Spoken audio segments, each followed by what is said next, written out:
नमस्कार दोस्तों, आपके अपने प्यारे चैनल ज्ञान विद गौरव में आपका स्वागत है।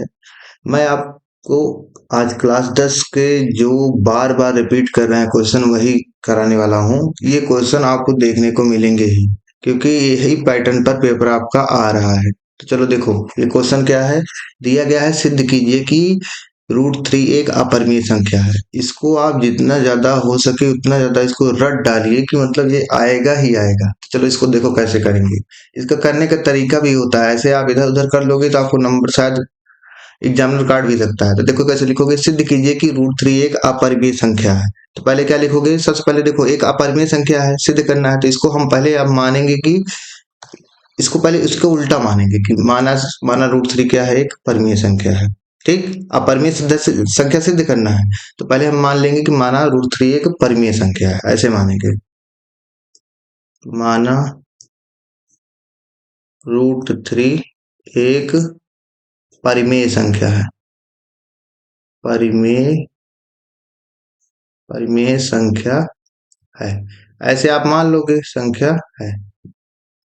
जैसे आप इसको मानोगे तो देखो, तो जब परिमेय संख्या है तो परिमेय संख्या को कैसे लिखा जाता है? पी अपान क्यू के लिखे रूप में लिखा जाता है ना। तो क्योंकि क्या क्या बोलोगे, √3 एक परिमेय संख्या है तो कैसे लिखोगे, √3 इज इक्वल पी अपान में क्यू। क्या लिखोगे, पी अपान में क्यों लिखोगे, ऐसे ही लिखा जाता है। जहां पर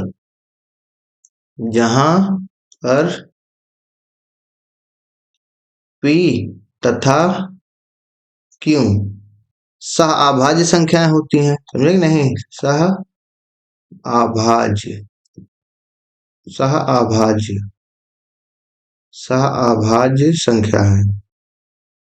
सह अभाज्य तथा पूर्णांक है, ऐसे भी लिख दोगे, तथा पूर्णांक है। इसका मतलब क्या हुआ, सह का मतलब ये है कि पी और क्यू में कोई भी नंबर कॉमन नहीं है। मतलब इनका दोनों को गुणनखंड में कोई भी ऐसा नंबर कॉमन नहीं है कि जो पी में भी पी और क्यू दोनों में है, समझे कि नहीं? जैसे देखो, जैसे दो और बताओ, 2 और 6, 2 और 6 सहअभाज्य है, बोलोगे नहीं, क्यों? क्योंकि देखो, दो में 2 गुणे 1 लिख सकते हो और इसको लिख सकते हो 2 गुणे 3। तो इसमें देखो, दो दोनों के गुणनखंड में दो दो बार कॉमन हो गया, क्या हो गया ना? तो ये सहभाज्य संख्या नहीं है, ऐसे बता रहे हैं। तो ये पी और क्यू दोनों में कोई भी कॉमन नंबर नहीं होगा। ठीक, तो क्या लिखोगे, √3 √3 क्या है, एक अपरिमेय संख्या है, शुरू में माना है, तो पी अपन क्यू के रूप में लिखोगे, जहां पर पी तथा क्यू क्या है, सहभाज्य तथा पूर्णांक संख्या है, पूर्णांक है। ठीक, पूर्णांक है, ऐसे आप लिखोगे। और क्या होता है, जो नीचे होता है अपान के नीचे वाला, वो हमेशा क्यों हमेशा जो नीचे होता है, मतलब अपान के 0 के बराबर नहीं होता, तो क्यों डज नॉट इक्वल टू 0, इतना लिख दोगे। अब देखो, इसके दोनों पक्षों में वर्ग कर दो, दोनों पक्षों में वर्ग कर दो, दोनों पक्षों में वर्ग करने पर ऐसे लिखना आप, करने पर पूरा नंबर मिलेगा। तो जब देखो, √3 का इस वर्ग करोगे तो क्या हो जाएगा, 3 हो जाएगा। वर्ग मतलब स्क्वायर होता है। अब पी अपान क्यू का वर्ग करोगे तो मतलब पी स्क्वायर हो जाएगा, अपान में क्यू स्क्वायर हो जाएगा। क्या हो जाएगा, पी स्क्वायर अपान में क्यू स्क्वायर हो जाएगा। अच्छा, तो यहाँ से पी स्क्वायर का मान क्या आ जाएगा, तो पी स्क्वायर बराबर आ जाएगा 3 क्यू स्क्वायर। क्या हो जाएगा, 3 क्यू स्क्वायर हो जाएगा, इतना हो जाएगा। अच्छा देखो, यहाँ पी स्क्वायर बराबर 3 क्यू स्क्वायर है कि नहीं है? आप बोलोगे हाँ है। तो पी स्क्वायर एक प्रकार देखा जाए 3 से भाज्य होगा, क्यों? क्योंकि देखो, इसको इसको ऐसे भी लिख सकते हो, इसको लिख सकते हो पी स्क्वायर अपान में 3 बराबर क्यू स्क्वायर, ऐसे लिख सकते हो। तो बताओ, इसका मतलब पी स्क्वायर को 3 से भाग किया गया है तो क्या आया है, क्यू स्क्वायर है। मतलब पी स्क्वायर जो है 3 से कट जाएगा तभी तो होगा ना, जो जिससे कट जाता है उसको बोला जाता है, उससे वो भाज्य है। ठीक, तो इसके आगे क्या लिखोगे, जैसे यहाँ पर वो कर दिया जाए, एक लाइन खींच लिया जाए, तो यहाँ पर खींचते हैं। देखो, तो यहाँ पर क्या लिखोगे, आप बोलोगे कि क्या लिखोगे, यहाँ पर कहोगे कि पी स्क्वायर पी स्क्वायर 3 से भाज्य है, 3 से भाज्य भाज्य भाज्य है, मतलब 3 से कट जाएगा। ठीक, इतना लिख लोगे। अब फिर जाके पुनः एक बार और मान लो, पुनः पुनः माना, क्या मानो, माना पी पी बराबर अब की कोई एक संख्या मान लो, माना पुनः माना P बराबर, P बराबर क्या मान लो, 3R मान लो, क्या मान लो, P बराबर मान लो आप 3R, क्या मान लो 3R। आप क्यों मान रहे हो, तो देखो इसको इसको अभी आगे खुद ही आपको समझ में आ जाएगा अभी बात क्या कहना चाहता है। तो P बराबर क्या, देखो मैंने क्या बोला, P स्क्वायर 3 से भाज्य है, तब P बराबर कोई एक संख्या मान लो, माना पुनः माना P बराबर 3R। अच्छा जब P बराबर 3R मानोगे तो P स्क्वायर बराबर क्या हो जाएगा बच्चों, P बराबर 3R जब मानोगे, P स्क्वायर बराबर क्या हो जाएगा, 3R स्क्वायर हो जाएगा। हो जाएगा नहीं हो जाएगा, हो जाएगा ही। तो देखो, तो रखो, तो P बराबर 3R है तो P स्क्वायर बराबर क्या हो जाएगा, 3R स्क्वायर हो जाएगा। तो यहाँ से देखो इस वाले समीकरण से, इस वाले समीकरण यहाँ से देखना, ठीक है, यहाँ से इसको समीकरण जहाँ एक बना लो, इसको समीकरण एक बनाओ एक। तो जैसे समीकरण एक में देखोगे तो इसमें रखो P का मान रखो, तो क्या हो जाएगा 3R स्क्वायर इज इक्वल क्या हो जाएगा, 3 क्यों स्क्वायर, ये हो जाएगा। अच्छा तो यहाँ 3R स्क्वायर होगा कि 9R स्क्वायर हो जाएगा, क्योंकि देखो P बराबर 3 है, यहाँ पर रखोगे तो क्या हो जाएगा, 3R का होल स्क्वायर, ऐसे होगा ना, ऐसे होगा। आया बराबर 3 की स्क्वायर है तो इसको सॉल्व करोगे क्या हो जाएगा, 9R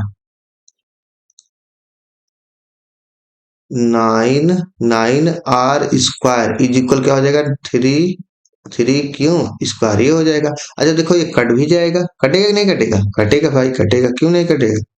तो यहाँ पे आप बोलोगे कि ये 3 से 3 ये 9 कटेगा, तो क्या आ गया, 3R स्क्वायर आ गया। अब देखो नेक्स्ट स्लाइड में चलते हैं तो आपको समझाते हैं। तो क्या बचेगा, क्यू स्क्वायर बचेगा, 3R स्क्वायर, क्या बचेगा, क्यू स्क्वायर बराबर 3R स्क्वायर। तो यहाँ से आपने क्या, यहाँ से क्या आप बोलोगे, यहाँ से ये बोलोगे कि पी स्क्वायर जो क्यू स्क्वायर है, जो क्यू स्क्वायर है, क्यू स्क्वायर, देखो इसको इसको अपान में लिख सकते हो, जैसे अभी इसको लिखा था, तो इसको कैसे लिखोगे, क्यू स्क्वायर अपॉन में 3 is equal to R square. तो यहां से क्या बोलोगे, क्यू स्क्वायर 3 से भाज्य है, क्या है, 3 से भाज्य है, ऐसे लिख दोगे, ऐसे लिखोगे कि नहीं लिखोगे, हाँ लिखोगे। जब 3 स्क्वायर 3 से भाज्य है तो पी होगा, चूंकि पी भी क्या होगा, इसलिए पी भी क्या होगा, पी 3 से भाज्य होगा, भाज्य होगा, इतना होगा, होगा कि नहीं होगा, होना ही पड़ेगा भाई, क्यों नहीं होगा। अच्छा देखो, तो जब यहाँ पर देखो तो यहाँ से आप क्या बोलो, अभी आपने क्या लिखा था, ये बी लिख दे रहे हैं, ठीक है, क्या होगा, क्यों, क्यों 3 से भाज्य होगा। तो अभी आपने शुरू में क्या लिखा था, कि जहां पर P तथा Q सह है, सह मतलब कोई भी संख्या इनमें कॉमन नहीं है। तो यहाँ से देखो जो पी स्क्वायर 3 से भाज्य है, तो पी स्क्वायर 3 से भाज्य है, तो यहाँ से क्या हो जाएगा, बोलो बताओ, यहाँ से आप बोलोगे कि पी भी 3 से भाज्य होगा, 3 से भाज्य होगा, होगा ही भाई। अच्छा तो जब P भी 3 से भाज्य है और यहाँ पर इस वाले में Q भी 3 से भाज्य है, तो मतलब दोनों में कॉमन हो गया ना।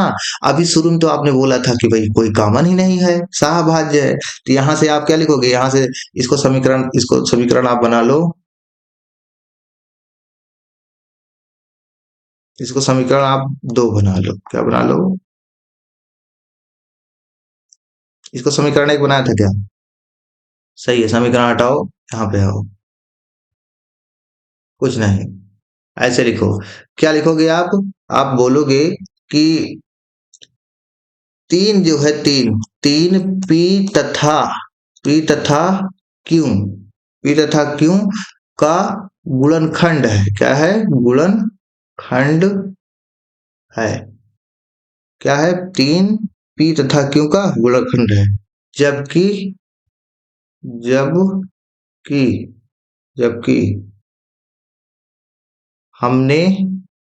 जबकि हमने प्रारंभ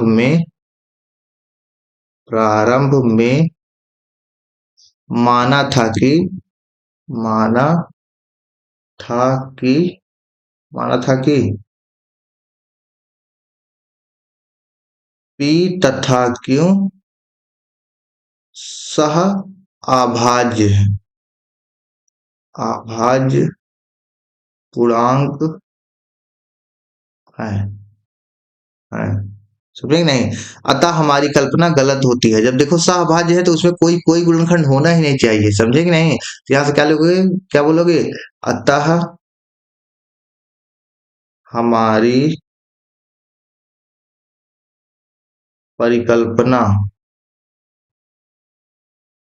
हमारी परिकल्पना गलत होती है, गलत होती है। ठीक, गलत होती है। √3 एक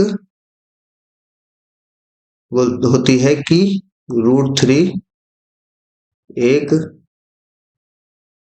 परिमेय संख्या है। मतलब जो √3 एक परिमेय संख्या जो परिकल्पना माना था वो हमारी गलत हो जाती है। √3 एक परिमेय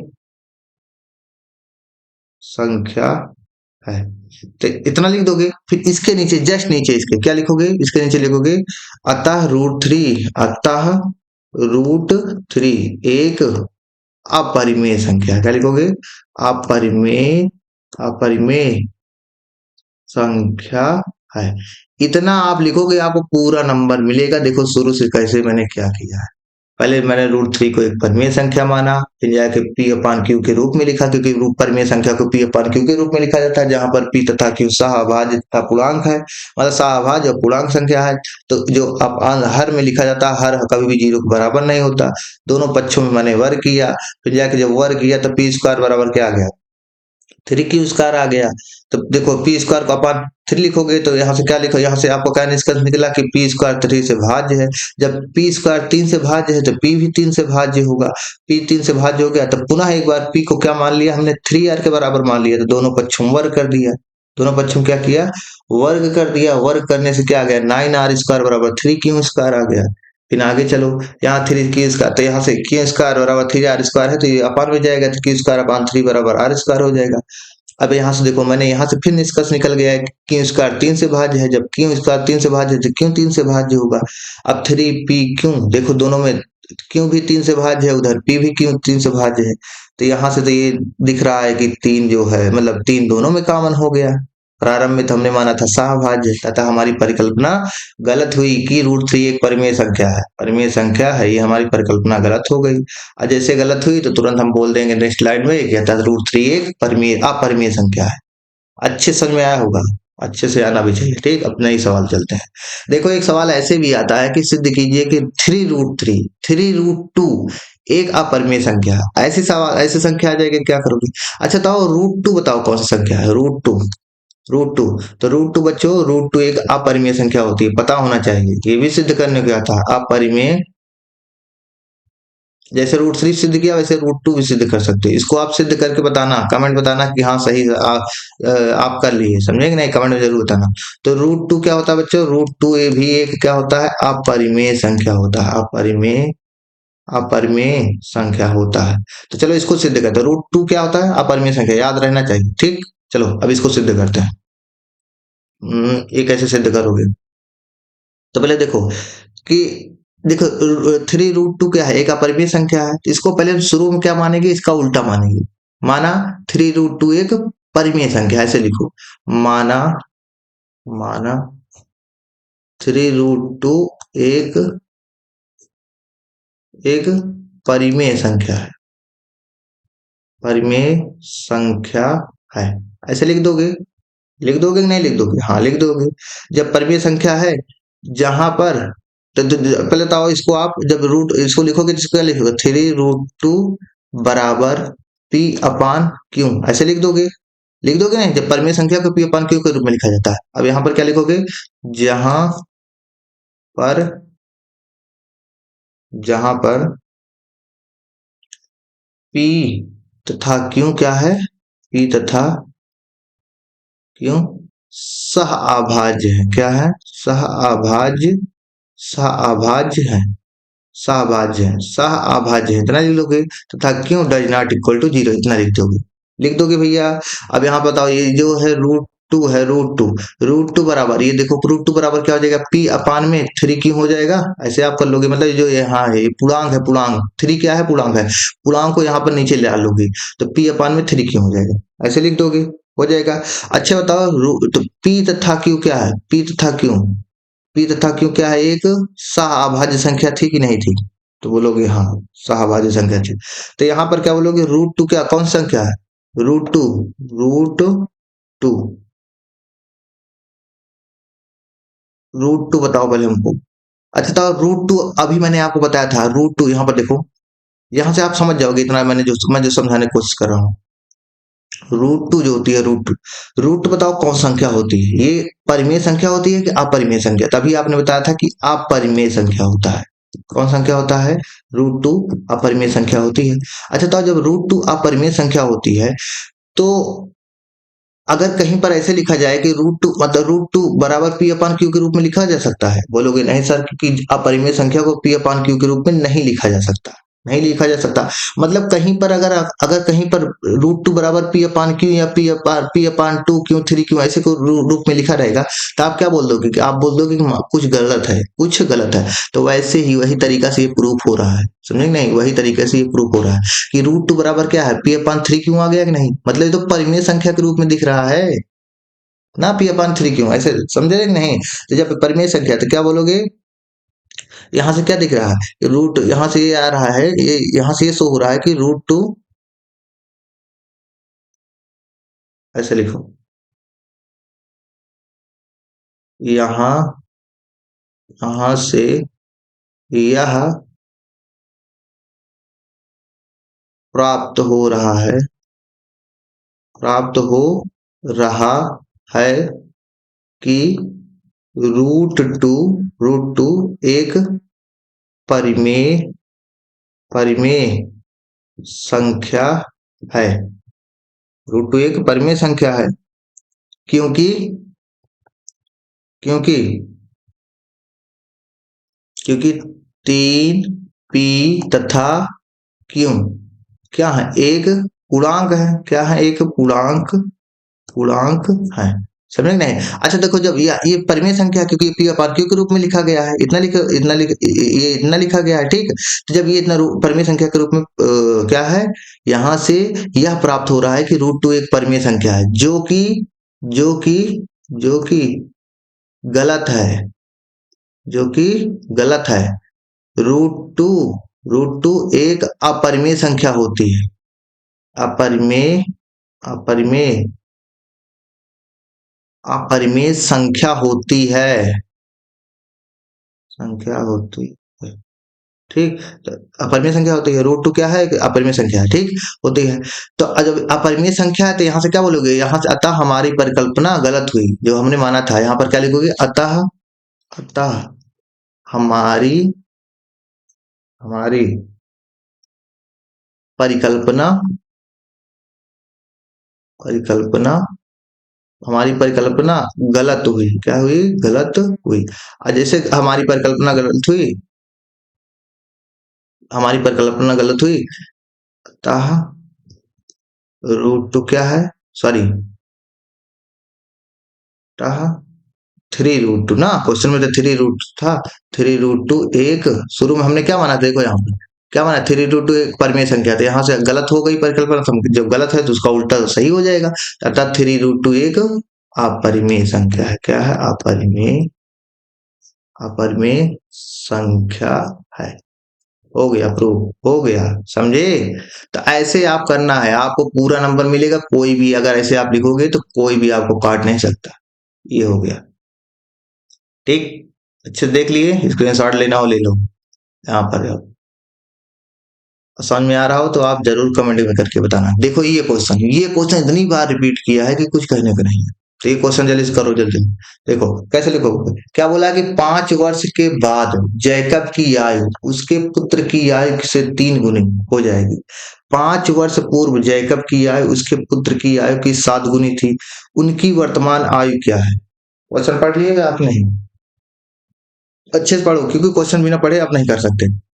अच्छा देखो यहाँ पर क्या पूछा है, ये बोला है कि उनकी वर्तमान आयु मतलब जैकब और उसके पुत्र। तो देखो उनकी वर्तमान आयु, तो जो पूछता है ना वही आप मान लिया करो, जो पूछे वही आप मान लिया करो। तो यहाँ पर क्या मानो कि माना, माना जैकब, माना जैकब तथा माना जैकब तथा उसके उसके पुत्र की वर्तमान आयु, माना जैकब तथा उसके पुत्र की वर्तमान आयु क्रमशः, क्रमशः का मतलब ये होता है जो पहले लिखा है उसका आयु आयु हो जाए, क्रमशः यक्स तथा वाई है। क्या है? यक्स तथा वाई है।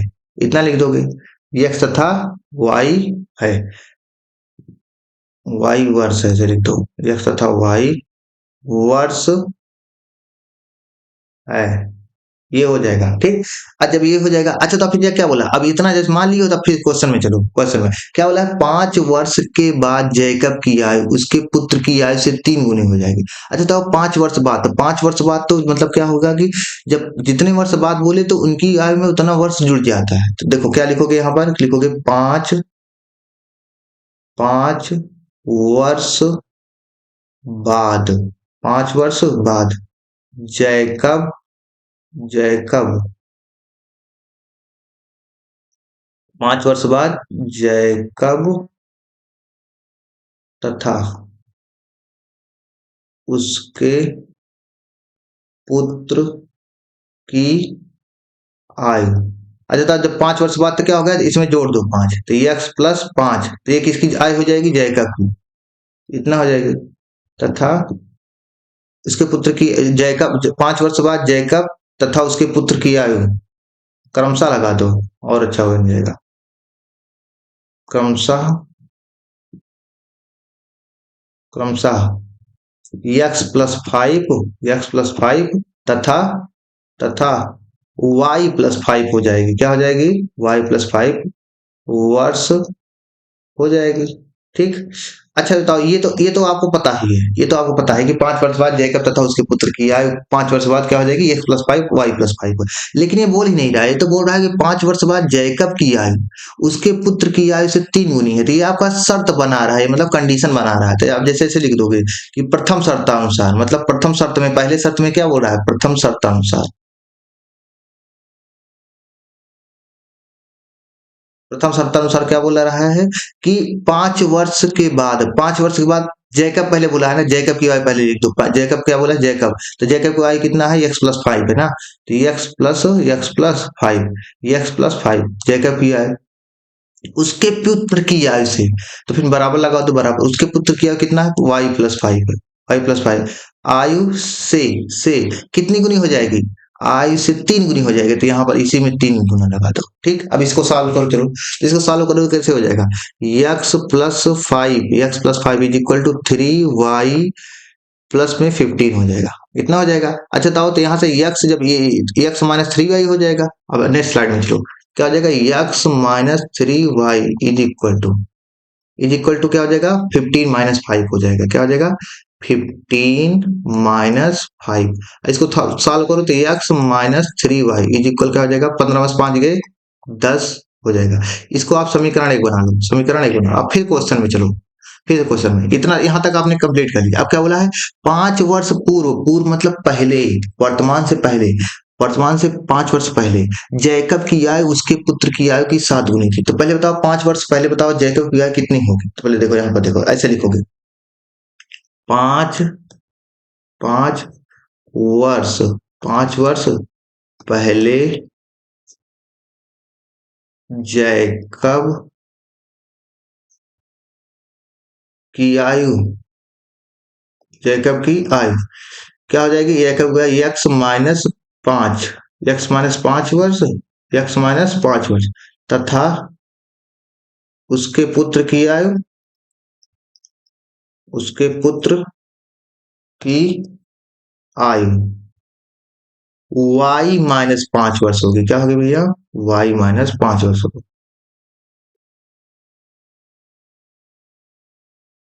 5 वर्ष होगी। इतना हो गया। अब लेकिन देखो, ये शर्त नहीं है, शर्त तो दूसरा कंडीशन तो ये बना रहा है कि 5 वर्ष पूर्व जैकब की आयु उसके पुत्र की आयु की 7 गुनी होगी। तो शर्त तो ये है ना, तो शर्त देखो, द्वितीय शर्त अनुसार लिखो, यहाँ पर लिखो द्वितीय शर्त अनुसार, द्वितीय शर्ता अनुसार, द्वितीय शर्तानुसार क्या होगा, द्वितीय शर्तानुसार क्या हो रहा है, तो द्वितीय शर्तानुसार ये बोलो कि 5 वर्ष पहले, देखो फिर से क्वेश्चन पढ़ो, बार बार देखो, 5 वर्ष पूर्व जैकब की आयु उसके पुत्र की आयु की 7 गुनी है। तो पहले जैकब की आयु बोला है, तो जैकब की आयु लिखो। जैकब की आयु कितना है, x माइनस 5 ये है।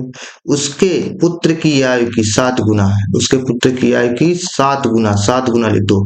पुत्र की आयु लिखो, फिर उसमें 7 गुना बना दो। इतना बना दोगे, बना दोगे नहीं बना दोगे। अब जैसे इसको बनाओ, इसको सॉल्व करो, तो x माइनस 5 बराबर 7y माइनस 35 ये हो जाएगा। और इसको इधर ले आओगे तो क्या हो जाएगा, x minus 7y is equal to minus 35 plus 5 हो जाएगा। अब इसको देखो, x minus 7y is equal to minus 35 plus 5 क्या हो जाएगा, माइनस 30 हो जाएगा। इसको समीकरण 2 बना दो, समीकरण 2 बना दो। अब देखो, समीकरण 1 और समीकरण 2 को सॉल्व करोगे, आपका आंसर आपके सामने होगा। तो चलो सॉल्व करते हैं। तो देखो x और x, इस तो यहाँ नेक्स्ट स्लाइड में चलते हैं, अच्छे से देख लो क्वेश्चन। ठीक, अब देखो यहाँ पर क्या लिखो, समीकरण 1 और समीकरण 2 से, समीकरण 1 तथा समीकरण समीकरण 2 से, तो लिखो समीकरण 1 क्या था, x minus 3y, x minus 3y, x minus 3y बराबर 10 था, बराबर 10 तक नहीं बराबर 10 था। तो x minus 3y is equal to 10, ये हो गया समीकरण 1। बार बार क्यों समीकरण लिखना है, डायरेक्ट ऐसे लिखो, ये हो गया। और समीकरण 2 था क्या था, समीकरण 2 था x माइनस 7y बराबर माइनस 30, x माइनस 7y बराबर माइनस 30, ये था कि नहीं था, देख लो, x माइनस 7y बराबर माइनस 30 ये है। अब देखो इसमें क्या करो, इसमें घटा दो, तो जब घटाओगे तो यहाँ पर माइनस आएगा, क्या आएगा, जब घटाओगे बच्चों तो क्या हो जाएगा, यहाँ पर माइनस आ जाएगा, यहाँ पर माइनस आ जाएगा, यहाँ पर क्या आ जाएगा, माइनस आ जाएगा। तो यहाँ पर माइनस पहले से था, तो यहाँ पर माइनस पहले से था तो प्लस हो जाएगा, और यहाँ पर माइनस पहले से था, क्या हो जाएगा, प्लस हो जाएगा। तो अच्छा, जब इसको करोगे तो x प्लस है, इसके सामने माइनस है, तो एक घट जाएगा तो 0 हो जाएगा। और ये माइनस 3y अब plus 7y, minus 3y plus 7y क्या होता है, माइनस थ्री वाई प्लस में 7y, तो ये होता है 4y, होता है नहीं होता। तो वैसे यहाँ पर क्या बचेगा, 4y इज इक्वल, अब 30 प्लस 10 40 हो जाएगा, 40 हो जाएगा। तो y बराबर क्या आ गया, y बराबर 40/4, 40/4 मतलब 10, क्या होता है 10, तो मतलब y बराबर 10 वर्ष आ गया। अच्छा, तो ये बताओ y किसकी आयु थी, तो y जैकब के पुत्र की आयु था, तो 10 वर्ष, कितना आ गया, 10 वर्ष। अच्छा, तो जब y 10 वर्ष आ गया, तो समीकरण इसी में रख दो, तो x का मान अपने आप पता चल जाएगा, तो रखो, तो ये क्या है, x माइनस 3y, y का मान कितना है, 10 है, 10 बराबर 10।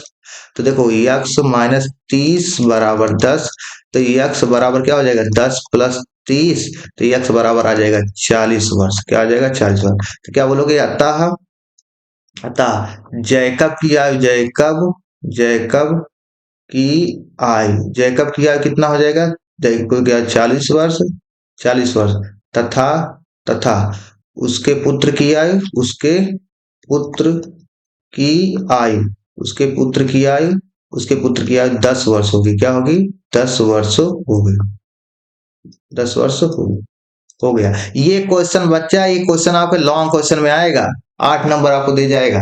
तो मतलब कुल मिला के आपको पता होना ही चाहिए क्वेश्चन कैसे को आप सॉल्व करना है, कैसे क्या टैकल करना है, ठीक। इसको आप समझ में आना चाहिए, आप अच्छे समझे होगे, तीनों क्वेश्चन आप अगर कंप्लीट कर लोगे तो आपको फायदा ही होगा। धन्यवाद।